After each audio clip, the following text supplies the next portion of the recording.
আপোনালোকে যদি যিকোনো বেংকৰ এটিএম কাৰ্ড পিন জেনেৰেট কৰিব বিচাৰে তেনেহ'লে আপোনালোকে নিজৰ মোবাইলতে এটিএম পিন কোডটো জেনেৰেট কৰিব পাৰিব। কেনেকৈ কৰিব তাৰ বিষয়ে মই ভিডিঅ'টো সম্পূৰ্ণকৈ লৈ আহিছোঁ। মই ভিডিঅ'টো চাই আপোনালোকে এটিএম পিনটো জেনেৰেট কৰিব পাৰিব।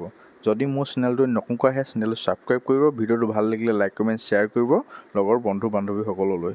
তো বলক ভিডিঅ'টো ষ্টাৰ্ট কৰোঁ।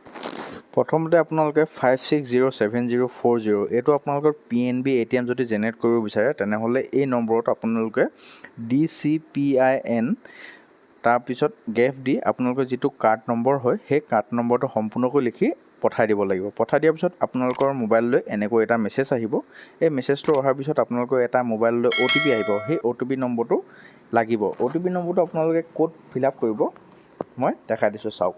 PNB One এপটো আপোনালোকে ইনষ্টল কৰি ল'ব। ইনষ্টল কৰি পিনি আপোনালোকে লগ ইন কৰিব। যদি আপোনালোকে লগ ইন কৰা নাই তেনেহ'লে যদি ভিডিঅ' লাগে লগ ইন কৰা তাৰো মোক কমেণ্টত জনাব, মই এটা ভিডিঅ' বনাই দিম। যদি আপোনালোকে লগ ইন অলৰেডি কৰা আছে তেনেহ'লে আপোনালোকে চাৰ্চ বাটনত চাৰ্চ কৰি দিব পিং বুলি চাৰ্চ কৰি দিয়াৰ লগত তললৈ স্ক্ৰল কৰি দেখিব যে গ্ৰীণ পিং জেনেৰেট বুলি আহিব।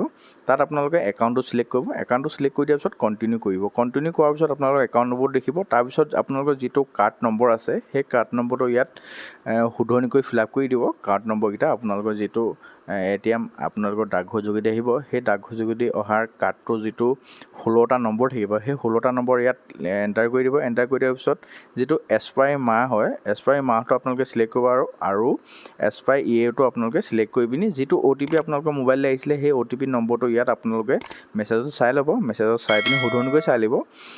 চাই লৈ আপোনালোকে ইয়াত ফিল আপ কৰি দিব। ফিল আপ কৰি দিয়াৰ পিছত আপোনালোকে তললৈ স্ক্ৰল কৰিব। তললৈ স্ক্ৰল কৰি দিয়াৰ পিছত দেখিব কণ্টিনিউ অপশ্যনটোত ক্লিক কৰি দিয়াৰ লগে লগে আপোনালোকৰ অলপ দেৰি ৱেইট কৰিব লাগিব। অলপ দেৰি ৱেইট কৰি দিয়াৰ পিছত আপোনালোকৰ সন্মুখত দেখিব যিটো আপোনালোকে পিং আপোনালোকৰ ক্ৰিয়েট কৰিবলৈ আহিব। ইয়াত দেখিব আপোনালোকৰ এণ্টাৰ নিউ পিং, আপোনালোকৰ কাৰ্ড নম্বৰ আৰু একাউণ্ট নম্বৰ দেখিব। আপোনালোকে যিটো পিং দিব বিচাৰে সেই পিংটো আপোনালোকে ইয়াত দি দিব। দি দিয়াৰ পিছত আপোনালোকে কণ্টিনিউ কৰিব। কণ্টিনিউ কৰাৰ পিছত আপোনালোকৰ ইয়াত দেখিব যে অলপ দেৰি ঘূৰাৰ পিছত আপোনালোকৰ যিটো আপোনালোকে পিং মানে এণ্টাৰ কৰিছিলে সেই পিংটো আপোনালোকৰ ATMটো জেনেৰেট হৈ গ'ল বুলি ইয়াত ছাকচেছফুল বুলি দেখাব। তো আজি ভিডিঅ' বনোৱাৰ উদ্দেশ্যটো এইটোৱে আছিল। যদি আপোনালোকৰ SBI বা যিকোনো বেংকৰ যদি ভিডিঅ' ATM কাৰ্ড পিং বনোৱাৰ ভিডিঅ' লাগে তেনেহ'লে মোক কমেণ্ট কৰি জনাব। মোৰ ভিডিঅ'টো শেষলৈকে চোৱাৰ বাবে বহুত বহুত ধন্যবাদ।